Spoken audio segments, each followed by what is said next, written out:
பிரியமானவர்களே, நாம் தேவனுடைய வார்த்தையை கேட்பதற்காகத்தான் இங்கே வந்திருக்கிறோம். அதில் எந்த மாற்று கருத்தும் இடவில்லை. சத்தியம் நாம் தெரிந்து கொண்டவர்களாக இருக்கிறோமா, இல்லை சத்தியத்தை அறிந்தவர்களாய் அதன்படி நடக்கிறவர்களாய் இருக்கிறோமா? இதுதான் நாம் ஒவ்வொரு நாளும் கூடுகைக்குள் வருவதற்கு காரணம். சரி, ஒரு தொடக்க ஜெபத்தை கேட்டோம். ஒரு தொடக்க வசனத்தை வாசிக்க சொல்லிவிட்டு நாம் கொடுகைக்குள் பயணிக்கலாம். வாசிக்கலாம். மத்தேயு எழுதிய சுவிசேஷ புத்தகம் 5வது அதிகாரம் 37வது வசனத்தை வாசிக்கலாம். உள்ளதை உள்ளதென்றும் இல்லதை இல்லதென்றும் சொல்லுங்கள், இதற்கு மிஞ்சினது தீமையினால் உண்டாயிருக்கும். ஆமேன். ஆமேன். வேதம் நமக்கு சொல்லிக் கொடுக்கக்கூடிய அந்த சட்ட புத்தகத்திலிருந்து எதை செய்யவும் எதை சொல்லவும் நமக்கு சொல்லிக் கொடுக்கிறதோ அதை தாண்டி நாம் சிந்திக்க வேண்டாம். பிரியமானவர்களே, கடந்த வாரம் இதே செவ்வாய்க்கிழமை நித்திய ஜீவனை குறித்ததான செய்தியை நாம் பார்த்தோம். இந்த நாளிலும் அதனுடைய தொடர்ச்சியை தான் பார்க்க போகிறோம். நித்திய ஜீவனை குறித்த நிச்சயம் எனக்கு இருக்கிறதா? நான் வேத சத்திய வசனங்களை தெரிந்து கொண்டேன், ஆனால் அதன் முழு நிச்சயம் என்ன என்பதை குறித்து முதல் பகுதியிலேயே பார்த்தோம். இப்பொழுது அதன் தொடர்ச்சியாக 2ஆம் பாகத்தில் எதுவெல்லாம் என்னை நித்திய ஜீவனுக்குள் கொண்டு செல்கிறது என்பதை குறித்து தொடர்ச்சியாக நாம் பார்க்க இருக்கிறோம். அதில் முதல் பகுதியாக இயேசு கிறிஸ்துவின் நாமத்தின் மேல் நீங்கள் எந்த அளவிற்கு விசுவாசம் வைக்கிறீர்களோ அது உங்களை நித்திய ஜீவனுக்கு நேராக கொண்டு செல்கிறது. வாசிக்கலாம். 1 யோவான் புத்தகம் 5வது அதிகாரம் 13வது வசனத்தை. உங்களுக்கு நித்திய ஜீவன் உண்டென்று நீங்கள் அறியவும் தேவகுமாரனுடைய நாமத்தின் மேல் நீங்கள் விசுவாசமாய் இருக்கவும், தேவகுமாரனுடைய நாமத்தின் மேல் விசுவாசமாய் இருக்கிற உங்களுக்கு இவைகளை எழுதியிருக்கிறேன். ஆமென். ஆமென். எதற்காக உங்களுக்கு எழுதியிருக்கிறேன்? உங்களுக்கு நித்திய ஜீவன் உண்டு என்பதற்காக எழுதியிருக்கிறேன். அது எப்படி கிடைக்கிறது? தேவகுமாரனுடைய நாமத்தின் மேல் நீங்கள் வைக்கக்கூடிய விசுவாசம். நாம் எதற்காக இங்கே கூடுகிறோம்? நித்திய ஜீவன் வேண்டும் என்றுதான். வேறு நோக்கம் இருந்தால் அது தவறாக இருக்கும். நான் இயேசுவை அறிந்து கொள்கிறேன் என்றால், ஏனென்றால் வசனம் அப்படித்தான் சொல்கிறது, நீங்கள் அறியவும், உங்களுக்கு நித்திய ஜீவன் உண்டு என்று நீங்கள் அறியவும். ஆக தேவனை நான் அறிந்து கொள்ளுகிற பட்சத்தில் புரிந்து கொள்ள வேண்டும். நான் தெரிந்து கொள்ளவில்லை. இன்று உலகமெல்லாம் இயேசுவை தெரியும். அது புறஜாதி மக்களுக்கும் தெரிந்திருக்கிறது. இயேசு யார் என்பது தெரியும். ஒரு ஊருக்கு செல்வீர்கள் என்றால் அது ஒரு கிராம பகுதியோ இல்ல கிராமத்தை ஒட்டிய வளர்ந்த நகரப்பகுதியாக இருக்கும் என்றால் அங்க இருக்கக்கூடிய தெருக்களிலே மாதா கோவிலுக்கு வழிகள் சொல்லுவார்கள், கிறிஸ்தவ தெருக்களுக்கு வழிகள் சொல்வார்கள். எதற்காக? அது ஒரு அடையாளப்படுத்தப்பட்டிருக்கிறது. ஆக அங்கே அவர்களுக்கு தெரிகிற விஷயம் இயேசு இல்லை மாதா கோயில் என்றெல்லாம் அவர்கள் வகைப்படுத்திக் கொள்வார்கள். ஆனால் அதிலிருந்து முற்றிலும் வேறுபட்டவர்கள் தான் நாம் தெரிந்து கொண்டவர்கள் அல்ல, அறிந்து கொண்டவர்கள் என்பதை புரிந்து கொள்ள வேண்டும். அதனால்தான் உங்களுக்கு நித்திய ஜீவன் உண்டென்று நீங்கள் அறிந்திருக்கிறபடியினால் அந்த நித்திய ஜீவன் எதன் மூலமாக உங்களுக்கு கிடைக்கிறது? நீங்கள் இயேசு மீது வைக்கக்கூடிய முழுமையான விசுவாசமே அன்றி வேறு ஒன்றும் இல்லை. நீங்கள் தயவாய் புரிந்து கொள்ள வேண்டும். ஜெபித்த போது கூட சகோதரர் பயன்படுத்திய ஒரு வார்த்தை மனம் திரும்புதல் என்கிற ஒரு வார்த்தையை பயன்படுத்தினார். பிரியமானவர்களே, நான் கேட்கிற ஒவ்வொரு வசனமும் என்னை மனம் திரும்புவதற்கு நேராக நடத்தி செல்ல வேண்டுமே தவிர அது அசட்டையாகவோ அலுப்பாகவோ ஏதோ கடமைக்காகவோ இல்லை. அப்படிப்பட்டவர்களாக இருந்தால் நாம் இந்த கூட்டத்திலே, இந்த இரவு நேரத்திலே வந்து கூடுகையிலே கலந்து கொள்ள மாட்டோம். நாம் உலகத்தார் அல்ல என்பது நமக்கு தெரியும். ஆக என் தேவன் எனக்கு நித்திய ஜீவனை தரப்போகிறார் என்றால் முதலாவது விஷயம் அது இயேசுவின் மீது நீங்கள் வைக்கக்கூடிய விசுவாசம் மட்டுமே. அடுத்த ஒரு வசனத்தை வாசிக்கலாம். அப்போஸ்தலர் புத்தகம் 4வது அதிகாரம் 12வது வசனத்தை வாசிக்கலாம். அவராலே அன்றி ஒருவராலும் ரட்சிப்பு இல்லை. நாம் ரட்சிக்கப்படும்படிக்கு வானத்தின் கீழெங்கும் மனுஷர்களுக்குள்ளே அவருடைய நாமமே அல்லாமல் வேறொரு நாமம் கட்டளையிடப்படவும் இல்லை என்றான். ஆமென். ஆக பேதுரு இங்கு பேசும் பொழுது ஒரு வார்த்தையை அழுத்தம் திருத்தமாக பயன்படுத்துகிறான். ஐயா, அவராலே அன்றி வேறு ஒருவராலும் ரட்சிப்பு இல்லை. ஐயா, விடுதலை யார் மூலமாக? அவர் என்கிற அந்த இயேசு கிறிஸ்து மூலமாகத்தான் உங்களுக்கு விடுதலை. ரட்சிப்பு என்கிற அந்த வார்த்தைக்கு தமிழிலே விடுதலை, மீட்பு என்று பெயர்.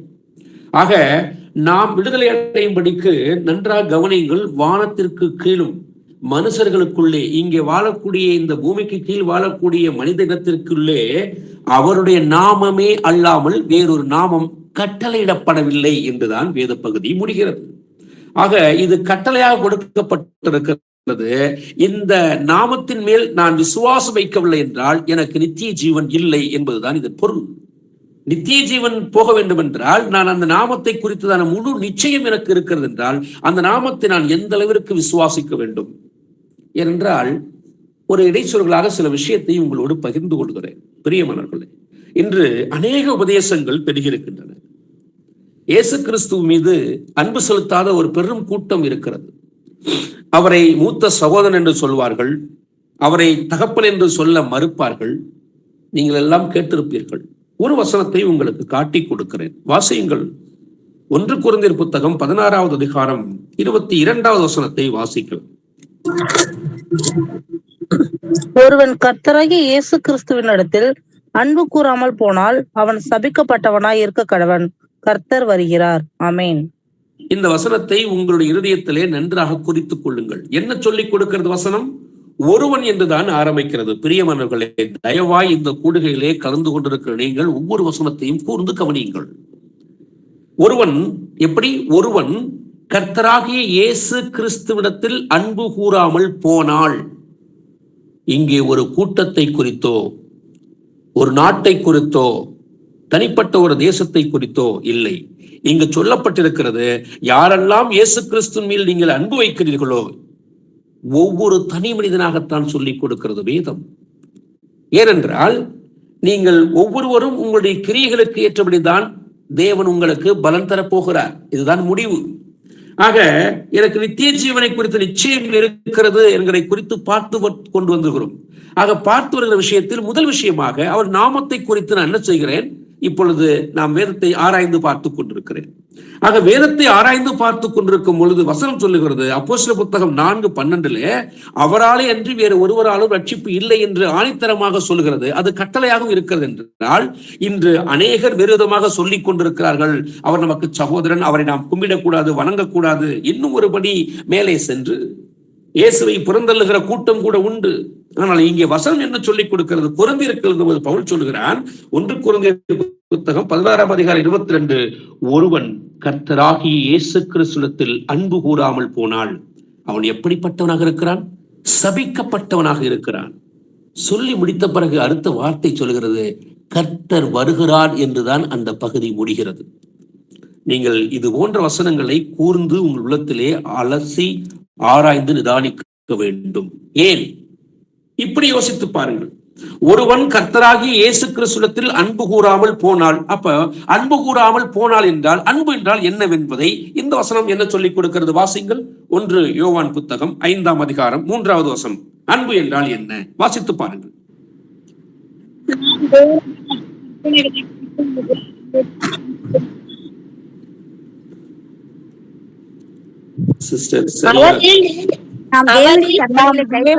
அவரிடத்தில் அன்பு கூறுவதாம். அவருடைய கற்பனைகள் பாரமானவைகள் அல்ல. ஆமென். என்ன சொல்லிக் கொடுக்கிறது? நாம் தேவனுடைய கற்பனைகளை கை கொள்வதே அவனிடத்தில் அன்பு கூறுவதாம். அப்போ ஒரு மனிதன் தேவனிடத்தில் அன்பு கூறுகிறான் என்றால், கிறிஸ்துவிடத்தில் அன்பு கூறுகிறான் என்றால் எப்படி? இயேசு கிறிஸ்து என்கிற அந்த முழு பெயர் அங்கு அடங்கியிருக்கிறது. 1 கொரிந்தியர் 16:22. ஒருவன் இயேசு கிறிஸ்துவிடத்தில் அன்பு கூறாமல் போனால், அப்போ இங்கே 1 யோவான் 5:3 சொல்லிக் கொடுக்கிறது, நாம் தேவனுடைய கற்பனைகளை கைக்கொள்வதே அவரிடத்தில் அன்பு கூறுவதாகும். ஆக அவருடைய கற்பனைகள் பாரமானவைகள் அல்ல. இது 2வது பகுதி. முதல் பகுதி, அன்பு கூறுவதென்றால் நான் தேவனுடைய கட்டளைகளை பின்பற்ற வேண்டும். யார் இந்த தேவன்? வானத்திற்கும் பூமிக்கும் ரட்சிப்பை கொடுக்கக்கூடிய தேவன் இயேசு என்கிற நாமம், அது கட்டளை. ஆக அவருடைய நாமத்தை நான் விசுவாசிக்காமல், அவருடைய கற்பனைகளை நான் கை கொள்ளாமல் இருந்தால் நான் என்னவாக மாறுகிறேன்? சபிக்கப்பட்டவனாக மாறிவிடுகிறேன். யோசித்து பாருங்கள், நீங்கள் எங்கு இருக்கிறீர்கள் என்று யோசித்து பாருங்கள். எனக்கு வசனம் தெரிந்திருக்கிறது என்பதை தாண்டி, நான் ஆவியின் கனிகளில் நிலைத்திருக்கிறேன் என்பதை தாண்டி, நான் அவர் கற்பனைகளை எந்த அளவிற்கு கை கொள்கிறேன் என்பதை தாண்டி, அந்த நாமத்தின் மேல் எந்த அளவுக்கு விசுவாசம் வைக்கிறேன் என்பதுதான் இங்கே முக்கியம்.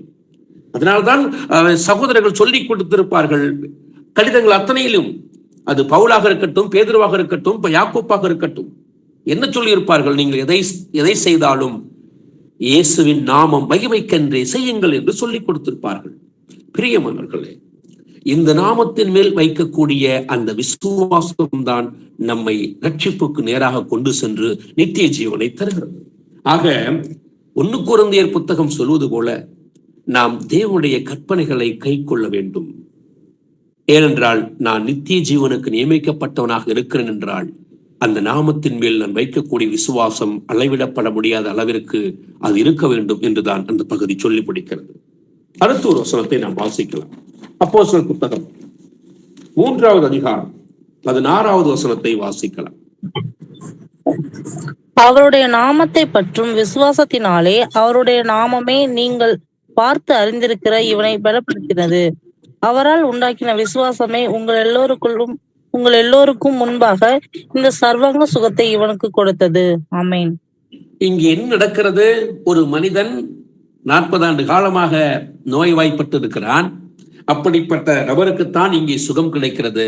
அவன் 40 ஆண்டு காலம் இருக்கிறான் என்பதை குறித்து வைத்துக் கொள்ளுங்கள். ஏனென்றால் இவர்கள் ஜெபம் செய்து போன பகுதி இயேசு இந்த பூமியில் வாழ்ந்த பொழுது சுற்றி திரிந்த பகுதிதான்.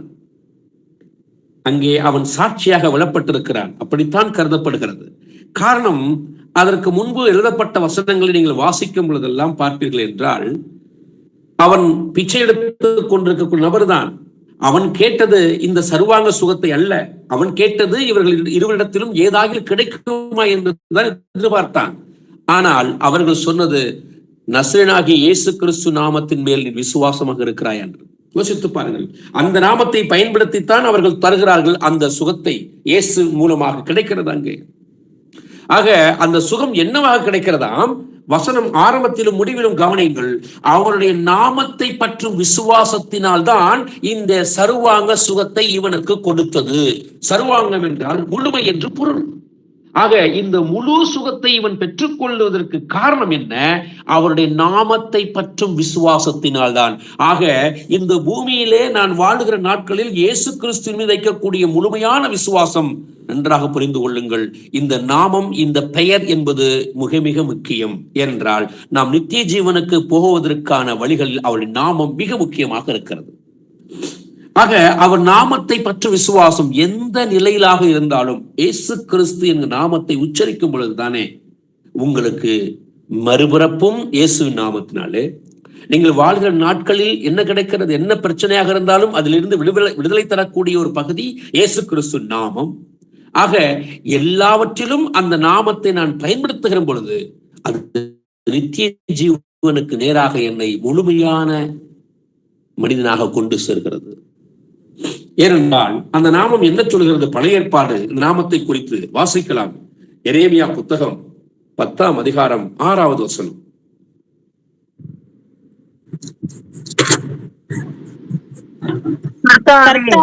ஒப்பானவன் இல்லை, நீரே பெரியவர், உமது நாமமே வல்லமையில் பெரியது. ஆமென்.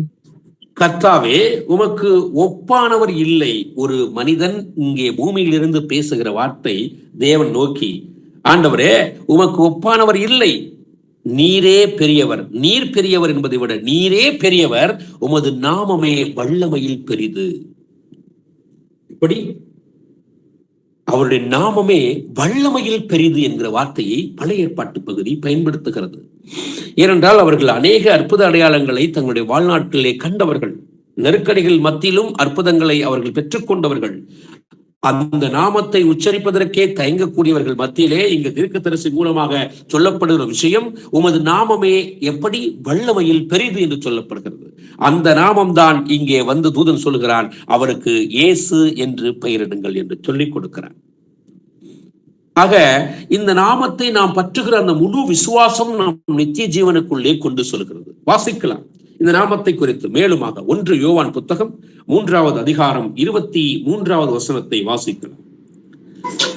நாம் அவருடைய குமாரனாகிய இயேசு கிறிஸ்துவின் நாமத்தின் மேல் விசுவாசமாய் இருந்து அவர் நமக்கு கட்டளையிட்டபடி ஒருவருள் அன்பாய் இருக்க வேண்டும் என்பதே அவருடைய கற்பனையாக இருக்கிறது. ஆமென். ஆமென். இங்கே ஒரு விஷயத்தை உங்களுக்கு கூட்டி சொல்ல விரும்புகிறேன். எப்படியாம் நாம் விசுவாசத்தை குறித்து பார்த்து கொண்டிருக்கிறோம். இயேசுவின் மீது வைக்கக்கூடிய விசுவாசம், அந்த நாமத்தை குறித்த விசுவாசம். இங்கு 1 யோவான் 3:23 என்ன சொல்கிறது? நாம் அவருடைய குமாரனாகிய இயேசு கிறிஸ்துவின் நாமத்தின் மேல் விசுவாசமாக இருந்து, இது ஒரு பகுதி. என்ன சொல்லிக் கொடுக்கிறது? இந்த நாமத்தின் மேல் விசுவாசமாக இருக்கும் பட்சத்தில் நித்திய ஜீவன். இந்த நித்திய ஜீவனுக்கு கூடவே இன்னொன்றையும் அது காட்டிக் கொடுக்கிறது. என்னவாம்? அவர் நமக்கு கட்டளையிட்டபடி ஒருவரில் ஒருவர் அன்பாக இருக்க வேண்டும் என்பதே. இங்குதான் பிரச்சனை. எப்படி? நான் அந்த நாமத்தின் மேல் விசுவாசமாக இருக்கிறேன் என்பது தனிப்பட்ட விஷயமாக இருக்கிறது. ஆனால் அடுத்த ஒரு வார்த்தை இடைச்சொல்களாக வருகிறது. அவர் நமக்கு கட்டளையிட்டபடி. ஐயா, நன்றாக புரிந்து கொள்ளுங்கள். இங்கே கட்டளையிட்டது இயேசு கிறிஸ்து. இயேசு என்ன சொல்லிக் கொடுத்தாரோ நன்றாக புரிந்து கொள்ளுங்கள். ஒருவரில் ஒருவர் அன்பாக இருக்க வேண்டும் என்பது. இங்கே அவர் நமக்கு கட்டளையிட்டபடியே என்கிற வார்த்தையை தான் நீங்கள் கோடிட்டுக் கொள்ள வேண்டும். இயேசு கிறிஸ்து என்ன சொல்லிக் கொடுத்தார்? ஆரம்பத்திலே பார்த்தோம், உள்ளதை உள்ளபடி, இல்லதை இல்லாதபடி. இதுதான் என்ன இருக்கிறதோ அதன்படிதான் நாம் அதை சொல்லவும் செய்யவும் வேண்டும் என்று சொல்லிக் கொடுக்கிறது. ஆக அவர் நமக்கு கட்டளையிட்டபடி ஒருவரில் ஒரு அன்பாக இருக்க வேண்டும் என்பதை அவருடைய கற்பனையாக இருக்கிறது. அப்படி இருக்கும் பட்சத்தில் தான் நீங்கள் அவருடைய நாமத்தின் மேல் வைக்கக்கூடிய விசுவாசம் தொடரும். அதன் தொடர்ச்சி எப்படியாக இருக்கிறது? அந்த அன்பை நான் பரிபூர்ணமாக கொண்டு செல்ல வேண்டும். ஒருவரில் ஒருவர் அன்பாக இருக்க வேண்டும். யாரோ ஒரு தனி மனிதன் ஏற்படுத்திய ஸ்தாபனத்தின் மூலமாக அல்ல, அந்த ஸ்தாபன சபை கொடுக்கக்கூடிய வரையறைக்குள் நான் இருக்கிறேனா? இல்லை. நான் வேதாகமத்தில் என் கர்த்தராகிய இயேசு கிறிஸ்து என்ன எழுதி வைத்திருக்கிறாரோ அந்த வரையறையின்படி தான் நாம் வாழ வேண்டும் என்றால், அவர் நாமத்தின் மேல் விசுவாசம் வைத்திருப்பீர்கள் என்றால் அவர் கட்டளைகளை முழுமையாக கடைக்கொள்ள வேண்டும். தொடர்ந்து வாசிக்கலாம். 1 யோவான் புத்தகம், நற்செய்தி யோவான் புத்தகம் 1ஆம் அதிகாரம் 12வது வசனம்.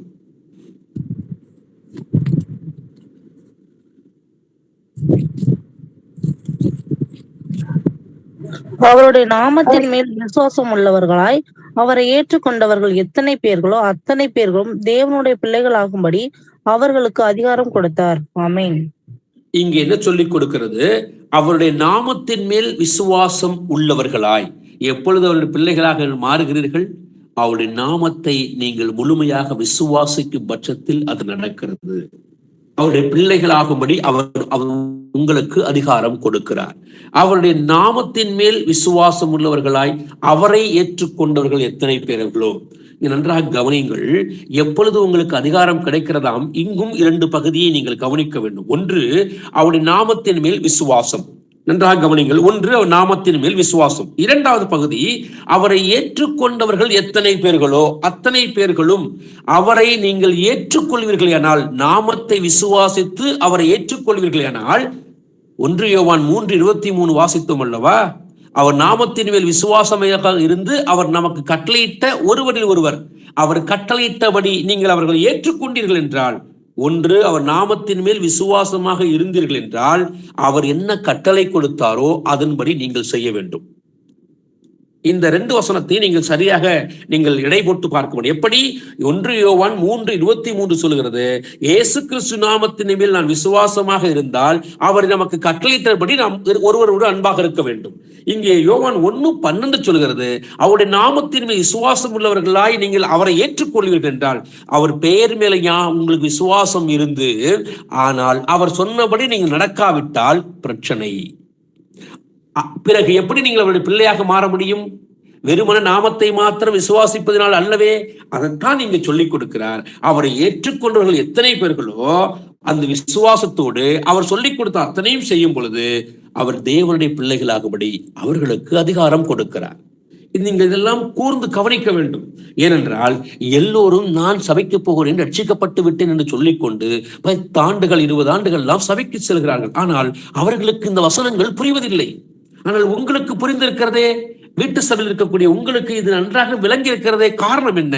நீங்கள் அவர் நாமத்தை மாத்திரமல்ல, அவர் எதையெல்லாம் சொல்லிக் கொடுத்து சென்றாரோ அத்தனையும் பின்பற்றக்கூடிய நபராக இருக்கிறீர்கள். அதனால்தான் உங்களுக்கு வசனங்கள் விளங்குகிறது. அதனால்தான் நித்திய ஜீவனை குறித்த நிச்சயம் இருக்கிறது. அதனால்தான் அவர் நாமத்தை முழுமையாக பற்றக்கூடிய விசுவாசம் இன்னும் தொடர்ந்து கொண்டே இருக்கிறது. தொடர்ந்து வாசிக்கலாம். கொலோசியர் புத்தகம் 3வது அதிகாரம் 17வது வசனம்.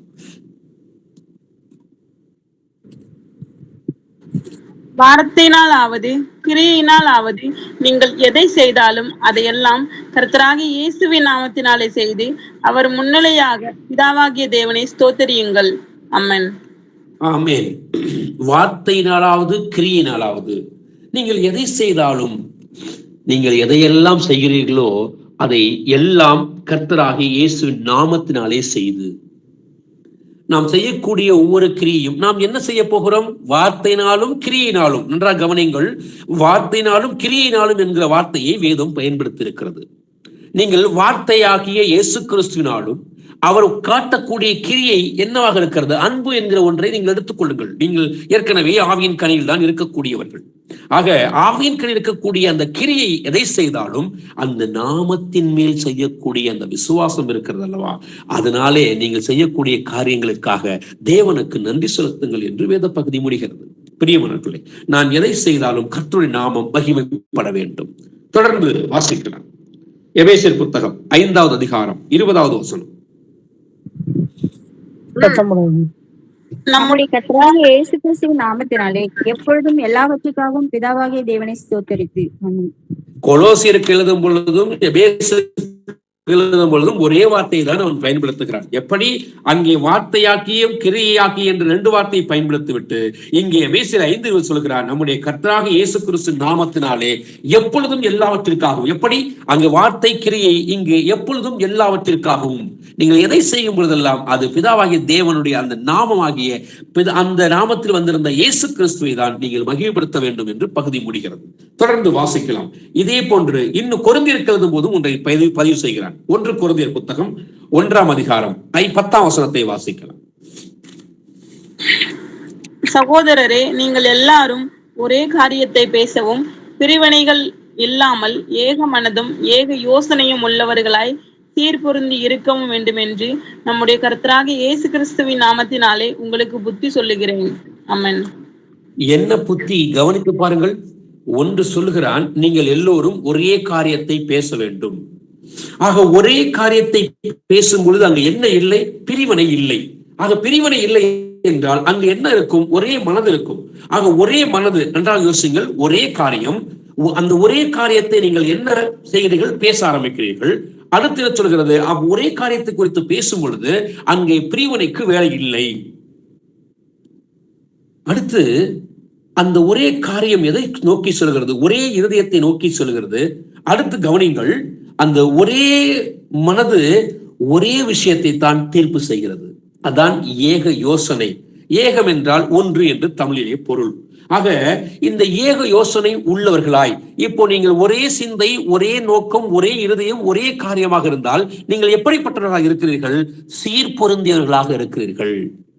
ஏனென்றால் நம்முடைய கர்த்தராகிய இயேசு கிறிஸ்து நாமத்தினாலே நீங்கள் புத்தி சொல்லப்பட்டு வளர்க்கப்பட்டவர்களாக இருக்கிறீர்கள். ஏனென்றால் புத்தி சொல்வது யார் நாமத்தினாலே? இயேசு கிறிஸ்து நாமத்தினாலே. எனக்கு புத்தி சொல்வது யார்? இயேசு கிறிஸ்து. வாசிக்கலாம். 1 யோவான் புத்தகம் 5ஆம் அதிகாரம் 20ஆம் வசனம் வாசித்து பாருங்கள். அன்றியும் நாம் சத்தியம் உள்ளவரை அறிந்து கொள்வதற்கு தேவனுடைய குமாரன் வந்து நமக்கு புத்தியை தந்திருக்கிறார் என்றும் அறிவோம். அவருடைய குமாரனாகிய இயேசு கிறிஸ்து எண்ணப்பட்ட சத்தியம் உள்ளவருக்குள்ளும் இருக்கிறோம். இவரே மெய்யான தேவனும் நித்திய ஜீவனுமாய் இருக்கிறார். அமேன். ஆமென். ஏனென்றால் 1 கொரிந்தியர் 1:10 சொன்னது, இயேசு கிறிஸ்து நாமத்தினாலே உங்களுக்கு புத்தி சொல்லுகிறேன் என்று அவன் சொல்வதற்கான காரணம் என்ன? யோவான் எழுதி வைத்திருக்கிறான், இவரே மெய்யான தேவனும் நித்திய ஜீவனுமாய் இருக்கிறார் என்று சொன்னவன் மேலே சொல்லிக் கொடுக்கிறான். நாம் சத்தியம் உள்ளவரை அறிந்து கொள்வதற்கு தேவனுடைய குமாரன் நமக்கு என்ன கொடுத்திருக்கிறார்? ஐயா, புத்தியை கொடுத்திருக்கிறார். இதனால்தான் நாம் அந்த நாமத்தினாலே புத்தியை சொல்லுகிறோம். இவர் தான் நமக்கு அந்த ஞானத்தை கொடுத்திருக்கிறார். யாக்கோபு சொல்லுகிறார், உங்களில் ஒருவன் ஞானத்தில் குறைவுள்ளவனாக இருந்தால் அது தேவனிடத்தில் கேட்க கடவன் என்று சொல்லுகிறார். ஆக அந்த ஒரே சிந்தை நமக்கு வருகிறதா? ஏனென்றால் மற்றவர்களை விட அதிகமாக வசனம் தெரிந்திருப்பவர்கள் நாம் தான். வசனம் என்றால் வார்த்தையாகிய தேவன். அந்த தேவனை அதிகமாக அறிந்தவர்கள் நாம் தான். நாம் நித்திய ஜீவனுக்கு போகக்கூடிய வழியிலே மிக நெருக்கத்தில் இருக்கக்கூடியவர்கள். அதை நாம் இழந்து போகக்கூடாது. நன்றாக புரிந்து கொள்ளுங்கள் பிரியமானவர்களே. ஏனென்றால் நீங்கள் எல்லோரும் என்று அவன் ஆரம்பித்திருந்தாலும் வசனத்தை இப்படி பாருங்கள், நாம் எல்லோரும் ஒரே காரியத்தை பேசுகிறோம். நாம் எல்லோருக்குள்ளும் எந்த பிரிவினையும் இல்லை. நாம் எல்லோருக்குள்ளும் ஒரே மனது இருக்கிறது, ஒரே யோசனை இருக்கிறது. அதனால்தான் நாம் சீர்பொருந்தியதாக இருக்கிறோம். எதற்கு? நித்திய ஜீவனுக்கு நேராக கடந்து போவதற்கு. ஏனென்றால் நாம் விசுவாசிக்கக்கூடியது இயேசு கிறிஸ்து என்கிற அந்த பரிசுத்தம் உள்ள நாமத்தை தான். அடுத்து வாசிக்கலாம். அப்போஸ்தலர் புத்தகம் 10ஆம் அதிகாரம் 43 வாசிக்கலாம். அவரை விசுவாசிக்கிறவன் எவனோ அவன் அவருடைய நாமத்தினாலே பாவ மன்னிப்பை பெறுவான் என்று தீர்க்கதரிசிகள் எல்லாரும் அவரை குறித்தே சாட்சி கொடுக்கிறார்கள் என்றான். ஆமென். ஆமென். இந்த வசனத்தை பாருங்களேன். அவரை விசுவாசிக்கிறவன் எவனோ அவன் அவருடைய நாமத்தினாலே பாவ மன்னிப்பை பெறுவான். யோசித்து பாருங்களேன். நீங்கள் இந்த நாமம் எந்த அளவிற்கு வல்லமை உள்ளதாக இருக்கிறது. எவனோ எவனோ, மறுபடியும் சொல்கிறோம், எவன், அந்த ஒருவன் தான் ஒன்று ஒன்று என்று வேதம் திரும்ப திரும்ப நம்மை சுட்டி காட்டிக் கொண்டிருக்கிறது. அவரை விசுவாசிக்கிறவன் எவனோ அவன் அவருடைய நாமத்தினாலே பாவ மன்னிப்பை பெறுவான். ஆக அதனால்தான் பவுல் சொல்லிக் கொடுத்தான் 4ஆம் அதிகாரம், பேதுரு சொல்லிக் கொடுத்தான் 4ஆம் அதிகாரம் அப்போஸ்தலத்திலே, இந்த நாமமே அல்லாமல் வேறு நாமம் இல்லையே என்று சொல்லிக் கொடுக்கிறார். உங்களுக்கு ஒரு விஷயத்தை இப்படி பதிவு செய்கிறேன், வாசிக்கலாம். மத்திய புத்தகத்துக்கு எடுத்துக்கொள்ளுங்கள்.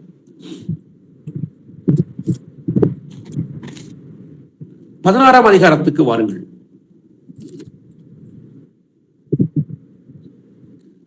15 வாசிக்கலாம். அப்பொழுது அவர், நீங்கள் என்னை யார் என்று சொல்லுகிறீர்கள் என்று கேட்டார்.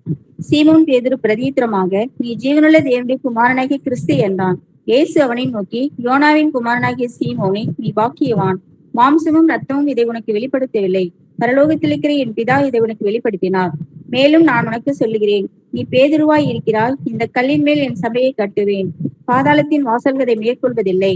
பரலோக ராஜ்யத்தின் திறவுகோல்களை நான் உனக்கு தருவேன். பூலோகத்தில் நீ கட்டுகிறது எதுவோ அது பரலோகத்திலும் கட்டப்பட்டிருக்கும். பூலோகத்தில் நீ கட்டவிழ்ப்பது எதுவோ அது பரலோகத்திலும் கட்டவிழ்க்கப்பட்டிருக்கும் என்றார். ஆமென். நன்றாக கவனியுங்கள். இதை உங்களுக்கு விளங்குவதற்காக சொல்லிக் கொடுக்கிறேன். அவர் நாமத்தின் மேல் வைக்கக்கூடிய விசுவாசம் நித்திய ஜீவனுக்கு கடந்து சொல்கிறது.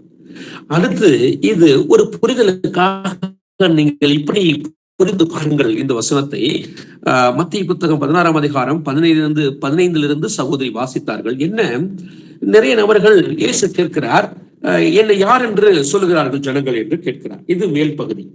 அதற்கு அவர்கள் சிலர் 14ஆம் வசனம், அதற்கு அவர்கள் உம்மை யோவான் ஸ்நானன் என்றும் சிலர் எலியா என்றும் வேறு சிலர் எரேமியா தீர்க்கதரிசி என்றெல்லாம் சொல்லுகிறார்கள்.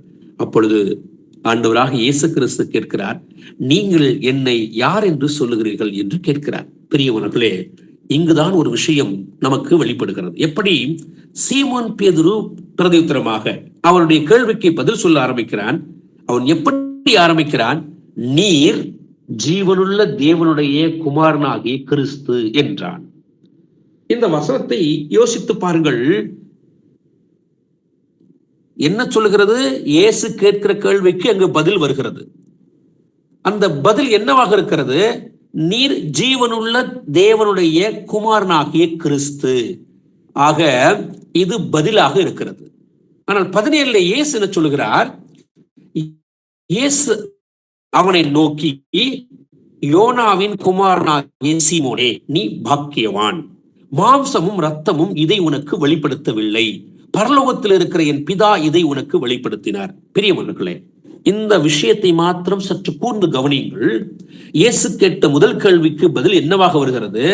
நீர் ஜீவனுள்ள தேவனுடைய குமாரன். நன்றாக கவனியுங்கள். இயேசுவை நீங்கள் யாராக பார்க்கிறீர்கள்? ஜீவனுள்ள தேவனாக பார்க்கிறீர்களா? அப்படி பார்ப்பீர்களே என்றால் இவர்தான் மாம்சத்தில் வெளிப்பட்ட தேவன், இவர்தான் இரட்சகர் என்று நீங்கள் பார்ப்பீர்கள் என்றால் நீங்கள் ஆவியில் அவரை பார்க்கிறீர்கள் என்று அர்த்தம். காரணம், இயேசு சொல்லுகிறார், நீ சொல்வது சரி என்றால் இது உனக்கு இந்த உலகமும் இந்த மாம்சமும் வெளிப்படுத்தவில்லை, நீ ஆவியில் பார்க்கிறீர் என்றால் பிதா உனக்கு இதை வெளிப்படுத்தினார் என்று பொருள் என்று அவர் சொல்லுகிறார். காரணம், இயேசுவை நீங்கள் மாம்சத்தில் நீங்கள் புரிந்து கொள்வீர்கள் என்றால் உங்களால் புரிந்து கொள்ளவே முடியாது. நன்றாக விளங்கிக் கொள்ள வேண்டும் பிரியமானவர்களே. நீங்கள் அதனால்தான் நீங்கள் நானும் இங்கே அமர்ந்து கொண்டு இதை பேசிக் கொண்டிருக்கிறோம். மற்றவர்கள் இன்னும் கட்டடத்தை கட்டிக்கொண்டு சிலையை உருவாக்கி கொண்டு அவர்கள் கண்களுக்கு நேராக கல்லை தான் வணங்கிக் கொண்டிருக்கிறார்கள். இன்னொன்றை புரிந்து கொள்ள வேண்டும். நீங்களும் நானும் யோவான் புத்தகம் 4:24 படி யாரை எப்படி தொழுது கொள்ள வேண்டும்? நீங்கள் தேவன் ஆவியாக இருக்கிறார், அவரை ஆவியோடு உண்மையாக தொழுது கொள்ள வேண்டும் என்று கர்த்தர் சொன்னார் அல்லவா? அதைத்தான் நீங்கள் புரிந்து கொள்ள வேண்டும். எப்படி கர்த்தராகிய இயேசு கிறிஸ்துவை அறிந்து கொள்வீர்கள் என்றால் அது நீங்கள் ஆவியில் மாத்திரம்தான் அறிந்து கொள்ள வேண்டும். நீங்கள் ஆவியில் அறிந்து கொள்வீர்கள் என்றால் நீங்கள் பாக்கியவான்கள் என்பதை மறந்துவிட வேண்டாம். அதைத்தான் வேத பகுதி நமக்கு சொல்லிக் கொடுக்கிறது. பிரியமானவர்களே, கர்த்தருடைய நாமம் மகிமைப்பட வேண்டும் என்றால், அவர் நித்திய ஜீவனுக்குள் நான் பயணிக்க வேண்டும் என்றால் நான் அவரை ஆவியில் உணர்ந்து கொள்ள வேண்டும். நாம் பேசி வருகிற பகுதி அவர் நாமத்தை குறித்த விசுவாசம் என்கிற பகுதியாக இருக்கிறது. ஆனால் அது முழுக்க முழுக்க எதை நோக்கி இருக்க வேண்டும்? ஆவிக்குரிய ரீதியாக இருக்க வேண்டும் என்பதற்காகத்தான் இந்த பகுதியை உங்களுக்கு ஞாபகப்படுத்தினேன். நீங்கள் ஆவியிலே அவரை முழுமையாக தொழுது கொள்ள வேண்டும். வாசிக்கலாம். அப்போஸ்தலர் புத்தகம் 4ஆம் அதிகாரம் 30வது வசனம்.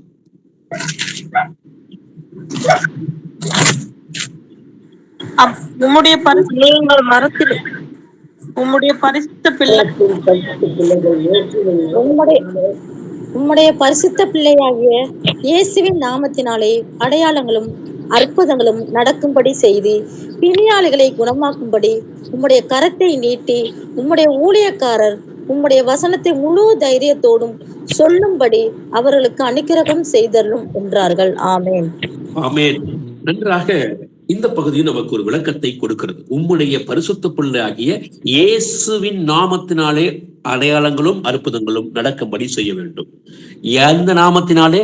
இயேசுவின் நாமத்தினாலே. நீங்கள் இப்படி யோசித்து பாருங்கள். சிலர் உங்களிடத்துல பேசுவார்கள், ஆமாம் பிரதர், நான் இந்த சபையோட விசுவாசியாக இருக்கிறேன். எந்த சபையோட விசுவாசியாக இருக்கிறார்? அவர் எந்த சபைக்கு சார்ந்தவராக இருக்கிறாரோ, எந்த ஒரு மனிதனுடைய ஸ்தாபனத்துக்கு கீழாக இருக்கிறாரோ அந்த சபையின் விசுவாசியை தவிர அவர் இயேசு கிறிஸ்துக்கு விசுவாசியா என்பதுதான் இங்கே முக்கியம். ஆனால் இங்கே வசனம் சொல்கிறது, இயேசுவின் நாமத்தினாலே அடையாளங்கள், இயேசுவின் நாமத்தினாலே அற்புதங்கள். பிறகு அவர்கள் எப்படி ஜெபிக்கிறார்கள்?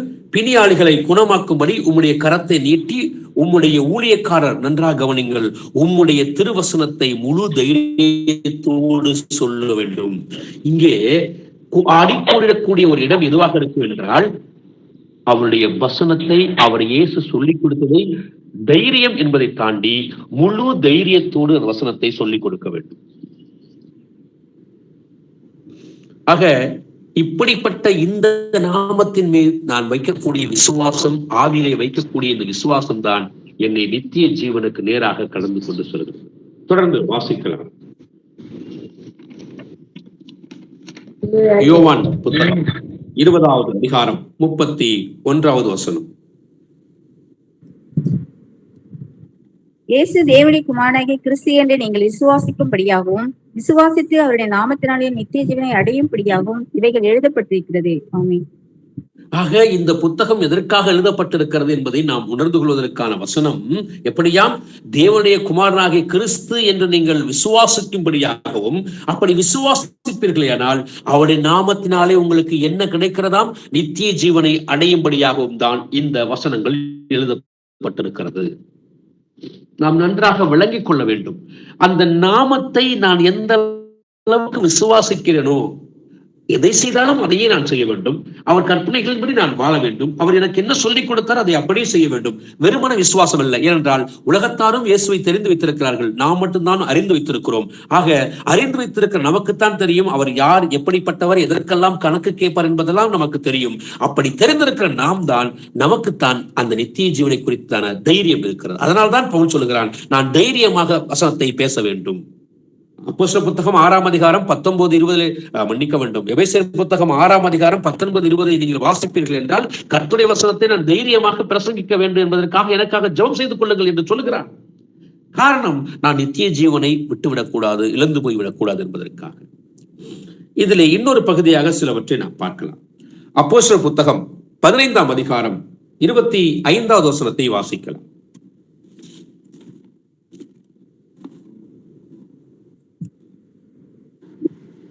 நம்முடைய கர்த்தராகிய இயேசு கிறிஸ்துவின் நாமத்திற்காக தங்கள் பிராணனையும் ஒப்பு கொடுக்க துணிந்தவர்களும் எங்களுக்கு பிரியமானவர்களுமா இருக்கிற பர்னபா, பவுல் என்பவர்களோடும் கூட. ஆமென். அந்த வசனத்தை நன்றாக கூர்ந்து கவனித்து பாருங்களேன். அங்க என்ன சொல்லப்பட்டிருக்கிறது? இந்த வசனம் 15ஆம் அதிகாரம் 25வது வசனம். நம்முடைய கர்த்தராகிய இயேசு கிறிஸ்து நாமத்திற்காக தங்கள் பிராணனையும் உயிரையும் ஒப்புக் கொடுக்க துணிந்தவர்களும் யார்? அந்த நாமத்துக்காக உயிரையே கூட நாங்கள் கொடுப்போம் என்று சொல்லுகிறார்கள். அந்த நாமம் அவ்வளவு வல்லமை உள்ளது. அந்த நாமம் இன்னும் ஒருபடி மேலே சென்று இதே அப்போஸ்தலர் புத்தகம் 21ஆம் அதிகாரம் வாசிங்கள். 21ல 13ஆம் வசனத்தை வாசிங்கள். அதற்கு பவுல், நீங்கள் அழுது என் இருதயத்தை ஏன் உடைத்து போக பண்ணுகிறீர்கள்? எருசலேமில் நான் கர்த்தராகிய இயேசுவின் நாமத்திற்காக கட்டப்படுவதற்கு மாத்திரமல்ல, மரிப்பதற்கும் ஆயத்தமாக இருக்கிறேன் என்றான். எவ்வளவு தைரியம் பாருங்கள், எவ்வளவு ஒரு அந்த நாமத்தின் மேல் வைக்கக்கூடிய விசுவாசத்தை கவனிங்கள். அதற்கு பவுல், நீங்கள் அழுது என் இருதயத்தை ஏன் உடைந்து போக பண்ணுகிறீர்கள்? எப்படி? ஒருவன் அங்கிருந்து யூதாவிலிருந்து வருகிறான். நீங்கள் 10ஆம் வசனத்திலிருந்து வாசிப்பீர்கள் என்றால், யூதயா தேசத்திலிருந்து ஒரு தீர்க்கதரிசி வருகிறான். அவன் வந்து இப்படித்தான் பவுல் சாக போகிறான் என்று அவன் சொல்லுகும் பட்சத்திலே, அப்போ எல்லோரும் கூடி அவர்கள் அங்கே போக வேண்டாம் என்று சொல்லுகிறார்கள். ஆனால் பவுல் என்ன சொல்லுகிறான்? நீங்கள் அழுது என் இருதயத்தை ஏன் உடைந்து போக பண்ணுகிறீர்கள்? இது மாம்சமாக இருக்கிறது. ஆனால் அடுத்து அவன் பதில் சொல்லுகிறான், எருசலேமில் நான் கர்த்தராகிய இயேசுவின் நாமத்திற்காக, எப்படி? இயேசுவின் நாமத்திற்காக கட்டப்பட்டதற்காக மாத்திரமல்ல, மரிப்பதற்கும் ஆயத்தமாக இருக்கிறேன். அதனால தானே அவன் தைரியமாக சொல்லுகிறான். பிலிப்பியா பட்டணத்திற்கு கடிதம் எழுதும் சொல்லுகிறான். 1ஆம் அதிகாரம் 21லே சொல்லுகிறான், அவன் கிறிஸ்து எனக்கு ஜீவன், சாவு எனக்கு ஆதாயம் என்று அவன் சொல்லிக் கொடுக்கிறான். பிரியமானவர்களே, இந்த நாமத்திற்காக அப்போஸ்தலர்கள் அனுப்பப்பட்டவர்கள் அத்தனை பேருமே அந்த நாமத்திற்காக வைராக்கியம் பாராட்டியிருக்கார்கள். காரணம், அவர்களுக்கு தேவை, முழு தேவை நித்திய ஜீவன் என்கிற ஒரே ஒரு உணர்வு தான். ஆக நித்திய ஜீவனை பார்த்து கொண்டிருக்கிற நாம், அந்த நாமத்தின் மேல் விசுவாசமாக இருக்கிற நாம், இந்த பகுதியும் பார்த்து விடலாமே. இந்த பகுதி என்ன சொல்கிறது? இதுல இன்னொரு பகுதி வாசிக்கலாம். யோவான் புத்தகம் 15ஆம் அதிகாரம் 6 முதல் 8 முடிய வாசிக்கலாம்.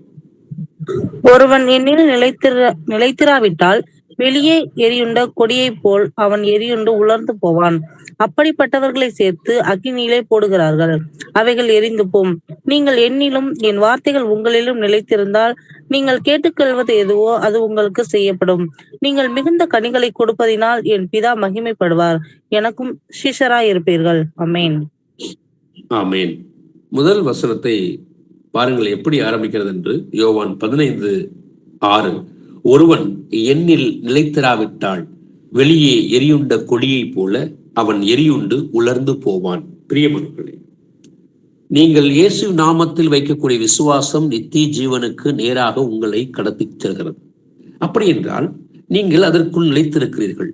ஆனால் வசனம் என்ன சொல்லிக் கொடுக்கிறது? ஒருவன் என்னில் நிலைத்திராவிட்டால், நன்றாக கவனிங்கள், ஒருவன் என்னில் நிலைத்திராவிட்டால் அவன் எங்கு போகிறான்? வெளியே எரியுண்ட கொடியை போல போகிறான். நன்றாக கவனித்துக் கொள்ளுங்கள். நாம் நித்திய ஜீவனுக்காக பார்த்து கொண்டிருக்கிறோம். அந்த நாமத்தின் மேல் விசுவாசம் உள்ளவர்களாய் பார்த்து கொண்டிருக்கிறோம்.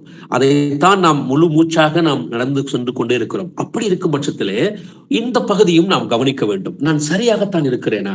ஒருவன் என்னில் நிலைத்திராவிட்டால் என்றால் அவருடைய வசனங்களை சரியாக 100% கடைபிடிக்கிறேனா? இதுதான் அங்கே முக்கியம். சத்தியம் தெரிந்து கொண்டும் இன்னும் குடும்பத்திலே சண்டை சச்சரவுகள், கணவன் மனைவிக்குள்ளே இன்னும் ஒருமனம் வராமல் இருக்கிறதா? எல்லா காரியத்திலும் ஒருமனம் இருக்க வேண்டும். அது ஆக்கில்லா பிரிஸ்கில்லா போன்று வேத பகுதியிலே சொல்லப்பட்டது கொண்டு இருக்கிறதா? இல்லை அனனியா சவிரா போன்று அவர்கள் இருதயம் சாவுக்கு எதுவாக ஒருமைப்பட்டிருந்தது, அது போன்று இருக்கிறதா? ஆக தேவனுக்கு விரோதமாக எங்களுடைய இருதயம் குடும்பத்தில் இருக்கிறதா? இல்லை, கர்த்தர் நித்திய ஜீவனுக்கு நேராக நாங்கள் இருவரும் ஒருமனப்பட்டிருக்கிறோமா? கவனித்துக் கொள்ள வேண்டும். ஏனென்றால் ஒருவன் என்னில் நிலைத்திராவிட்டால் வெளியே எரியுண்ட கொடியை போல அவன் எரியுண்டு உலர்ந்து போவான் என்று சொல்கிறது. ஆக இயேசை விட்டு நீங்கள் நகர்ந்து விட்டீர்கள் என்றால், நித்திய ஜீவன் அதை பார்த்துக் கொள்ளலாம் என்கிற அசட்டைத்தனத்தோடு அதை ஒப்புரவுப்படுத்திக் கொண்டு வெளியே செல்வீர்கள் என்றால் என்ன செல்கிறது வசனம்? வெளியே நீங்கள் எரியப்பட்டு விடுவீர்கள். எரியுண்ட நீங்கள் என்ன செய்து விடுவீர்கள்? உங்களுக்கு நீர் பாய்ச்சுவதற்கு வாய்ப்பில்லை, உலர்ந்து போவீர்கள். அப்படிப்பட்டவைகள் எல்லாம் சேர்த்து அக்கிலே போடப்படுவீர்கள், அவைகள் எரிந்து போகும் என்று வேதம் சொல்லிக் கொடுக்கிறது. ஆக கேட்டுக்கொண்டிருக்கிற சத்திய வசனங்கள் எப்பொழுதும் நாம் மிக கவனமாக அந்த வசனத்தை பின்பற்றிக் கொண்டே இருக்க வேண்டும். அது இன்றுக்கு மாத்திரமல்ல, இன்று ஒரு சகோதரன் பேசுவதற்கு கேட்பதற்கு மாத்திரமல்ல, நாளை ஒரு சகோதரன் பேசுவதை கேட்பதற்காக மாத்திரமல்ல, அது வேத சத்திய வசனம். ஒவ்வொரு நாளும் அந்த வசனத்தை நான் பின்பற்றிக் கொண்டே இருக்க வேண்டும். இல்லை என்றால் நான் இயேசு விட்டு வெளியே சென்று விடுவேன். வெளியே சென்று விட்டால் எரியுண்ட ஒரு செடியை போல் இருந்து நான் எரிக்கப்படக்கூடிய சூழல் ஏற்பட்டுவிடும். ஏனென்றால் 7ஆம் வசனம் சொல்லுகிறது, நீங்கள் என்னிலும் என் வார்த்தைகள் உங்களில் நிலைத்திருந்தால் நீங்கள் கேட்டுக்கொள்ளப்படுவது எதுவோ அது உங்களுக்கு செய்யப்படும் என்று. ஆக அவருடைய வார்த்தைகள் எனக்குள் இருக்குமானால் நான் அவருக்குள் இருக்கிறேன் என்ற நிச்சயம் இருக்கிறது. அந்த நிச்சயம் அவருக்குள் இருக்கு என்றால் அது எனக்கு என்னவாம்? கேட்டுக்கொள்ளப்படுவது எது? ஒன்றே ஒன்று, பூமிக்குரிய காரியம் அல்ல, அது நித்திய ஜீவனுக்கான காரியத்தை நான் கேட்கும் பட்சத்தில் அது அவனுக்கு தாராளமாக கொடுக்கப்படுகிறது. காரணம், நீங்கள் மிகுந்த கனிகளை கொடுப்பதினால், நாம் ஆவியின் கனியிலே மிகுந்து இருக்கும் பொழுது பிதா சந்தோஷப்படுகிறார். நீங்கள் பூமியிலே எனக்கும் சீசராக இருப்பீர்கள் என்றுதான் கர்த்தர் இங்கே பதிவு செய்கிறார்.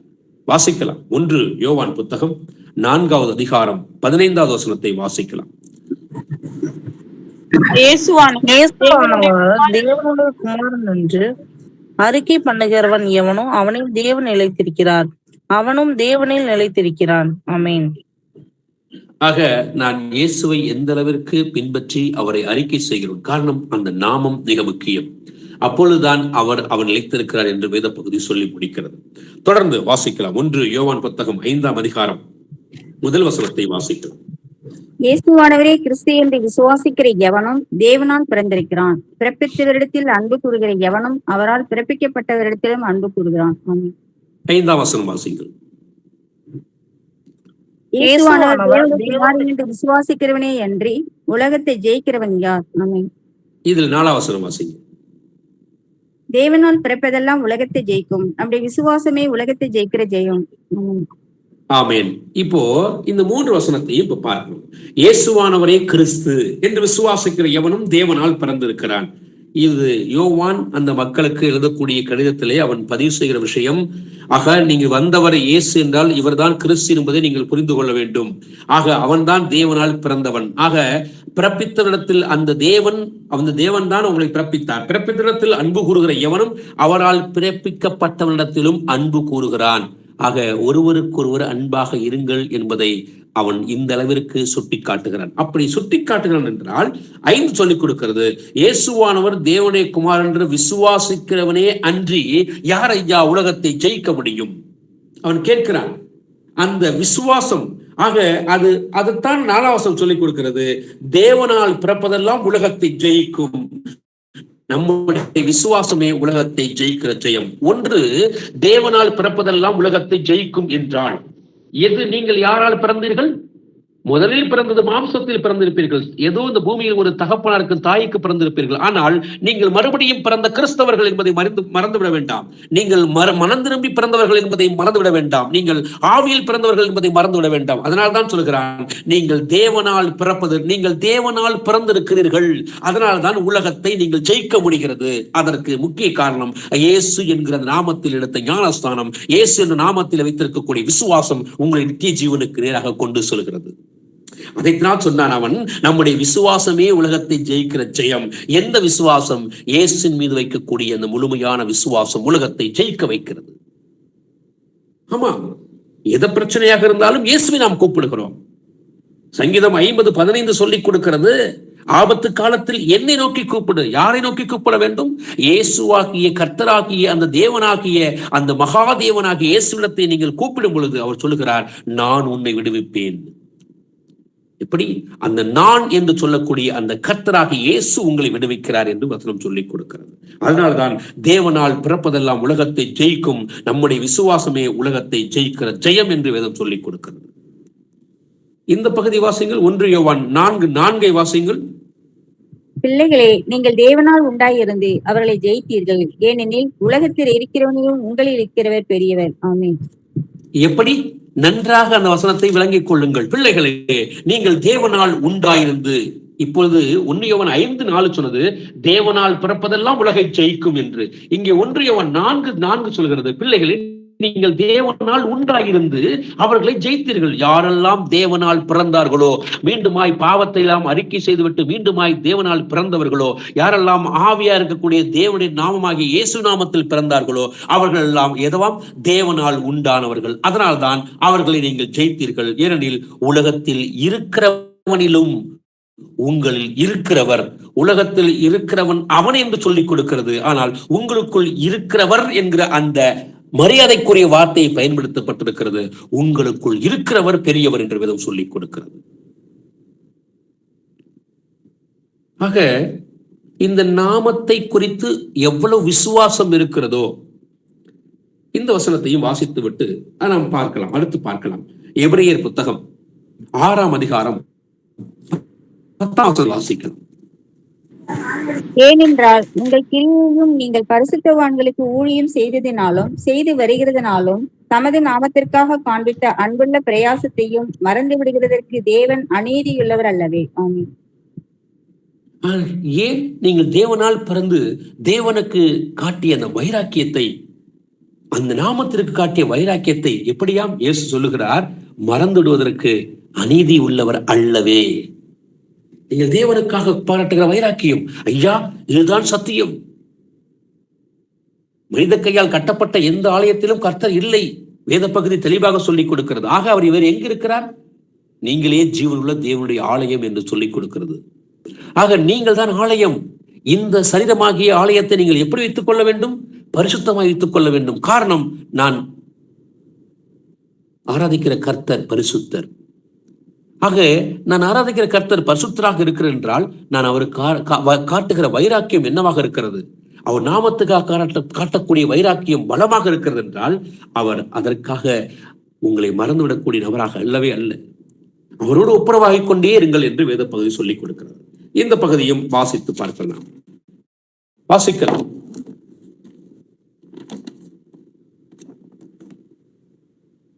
1 யோவான் புத்தகம் 2ஆம் அதிகாரம் 3வது வசனத்தை வாசிக்கலாம். 3 முதல் 6 முடிய வாசிங்கள். அவருடைய கற்பனைகளை நாம் கைக்கொள்ளுகிறவர்களானால் அவரை அறிந்திருக்கிறோம் என்பதை அதனால் அறிவோம். அவரை அறிந்திருக்கிறேன் என்று சொல்லியும் அவருடைய கற்பனைகளை கைக்கொள்ளாதவன் பொய்யனா இருக்கிறான், அவனுக்குள் சத்தியம் இல்லை. அவருடைய வசனத்தை கைக்கொள்ளுகிறவனிடத்தில் தேவ அன்பு மெய்யாக பூரணப்பட்டிருக்கும். நாம் அவருக்குள் இருக்கிறோம் என்பதை அதனாலே அறிந்திருக்கிறோம். அவருக்குள் நிலைத்திருக்கிறேன் என்று சொல்லுகிறவன் அவர் நடந்தபடியே தானும் நடக்க வேண்டும். ஆமென். ஆக வாசிக்கப்பட்ட வேத பகுதி நமக்கு என்ன சொல்லிக் கொடுக்கிறது என்றால், இந்த பகுதியோடு இந்த பகுதி நிறைவு செய்யலாம். 1 யோவான் புத்தகம் 2ஆம் அதிகாரம் 3 முதல் 6 முடிய சகோதரி வாசித்தார்கள். அவருடைய கற்பனைகளை நாம் கை கொள்ளுகிறவர்களானால் அவரை அறிந்திருக்கிறோம் என்பதை அதனாலே அறிவோம். ஆக அந்த அவர் என்கிற அந்த நாமத்தை விசுவாசிக்கும் பொழுது அவர் கற்பனைகளை முழுமையாக நாம் கை கொள்ள வேண்டும். அப்பொழுதுதான் அவரை அறிந்திருக்கிறோம் என்று வேத பகுதி சொல்கிறது. 2வது பகுதி, அவரை அறிந்திருக்கிறேன் என்று சொல்லியும், எப்படி அவரை அறிந்திருக்கிறேன் என்று சொல்லியும் அவருடைய கற்பனைகளை கை கொள்ளாதவன் பொய்யனாக இருக்கிறான். நன்றாக யோசித்து பாருங்கள். ஆரம்ப பகுதியிலேயே உங்களுக்கு சொல்லப்பட்ட விஷயம், நான் இயேசுவை தெரிந்து வைத்திருக்கிறேனா அறிந்து வைத்திருக்கிறேனா? எல்லோருக்கும் தெரிந்த விஷயம் இயேசு என்கிறது. ஆனால் எனக்கு நான் மட்டும்தான் அறிந்திருக்கிறேன், நான் தெரிந்து வைத்திருப்பதில்லை, நான் அறிந்திருக்கிறேன் என் கர்த்தர் யார் என்பதை. ஏனென்றால் உலகம் தெரிந்து வைத்திருக்கிறது அது எப்படி 3 இயேசுவும் ஒரு கடவுள் என்று தெரிந்து வைத்திருக்கிறது. ஆனால் எனக்குத்தான் தெரியும், இவரே 1 யோவான் 5ஆம் அதிகாரம் 20ஆம் வசனம் சொல்லிக் கொடுத்தது போல, இவரே நித்திய ஜீவன், இவரே மெய்யான தேவன், இவர்தான் ராஜாதி ராஜா என்று சொல்லிக் கொடுக்கிறது. அதைத்தான் நான் அறிந்திருக்கிறேன். ஆக அந்த நாமத்தை அறிந்திருக்கிற நான் அவருடைய கற்பனைகளை கை கொள்ளாதவனாக என்னவாக இருக்கிறேன்? பொய்யனாக மாறிவிடுகிறேன். அப்ப எனக்குள் என்ன இல்லை? அந்த நாமமாகிய சத்தியம் இல்லை. அடுத்து அவருடைய வசனத்தை கை கொள்ளுகிற இடத்தில் தேவ அன்பு மெய்யாக பூரணப்பட்டிருக்கும். தேவனுடைய அன்பு மெய்யாக பூரணப்பட்டிருக்கும் என்றால் நான் வசனத்தை முழுமையாக கை கொள்ள வேண்டும். அப்பொழுதுதான் நாம் அவருக்குள் இருக்கிறோம் என்கிறதை அதனால் அறிந்து கொள்ள முடியும். கடைசியாக சொல்லி முடிக்கிறது, அவருக்குள் நிலைத்திருக்க என்று சொல்லுகிறவன் அவர் நடந்தபடியே தானும் நடக்க வேண்டும். பிரியமானவர்களே, நாம் திரும்ப திரும்ப பார்க்கக்கூடிய விஷயம், நித்திய ஜீவனுக்கு நாம் போக வேண்டும் என்றால் முதல் பகுதி சொல்லிக் கொடுக்கிறது, அதற்கான நிச்சயம் இருக்கிறதா என்று பார்த்தோம். 2வது பகுதி இந்த நாளில் நாம் பார்த்த விஷயம், அந்த நாமத்தின் மேல் நான் எந்த அளவிற்கு விசுவாசம் வைத்திருக்கிறேன் என்பதை குறித்து பார்த்திருக்கிறோம். இதன் அடுத்த பகுதியை நாம் அவருடைய அடுத்தடுத்து என்ன சொல்லுகிறார் கர்த்தர் என்பதை அடுத்தடுத்து வரக்கூடிய வகுப்புகளிலே பார்க்கலாம். ஆக இன்று நாம் அறிந்து கொள்ளக்கூடிய விஷயம், அந்த நாமத்தின் மேல் எந்த அளவுக்கு விசுவாசம் வைத்திருக்கிறேன், அதை எந்த அளவிற்கு நான் கடைபிடித்துக் கொண்டு வருகிறேன், எந்த இடத்திலெல்லாம் அந்த நாமத்தை நான் வேறு விதமாக பயன்படுத்தாமல் சரியான விதத்தில் பயன்படுத்தி கொண்டிருக்கிறேன் என்பதை நாம் முழுமையாக அறிந்து கொள்ள பிள்ளைகளாக இருக்கிறோம். நான் ஒரு சிறு ஜெபம் செய்து இந்த கூடுகையை நிறைவு செய்கிறேன். எங்கள் அன்பின் பரலோக தகப்பனே, எங்கள் ஆண்டவராக இயேசு கிறிஸ்துவை உம்மை நன்றியோடு போற்றுகிறேன், உம்மை துதிக்கிறேன். நீர் நல்லவர், நீர் வல்லவர், நீர் பரிசுத்தர், நீர் உன்னதர், கிருபையும் இரக்கவும் அன்பும் உருவானவர். நன்றியோடு உம்மை போற்றுகிறேன் ஆண்டவரே.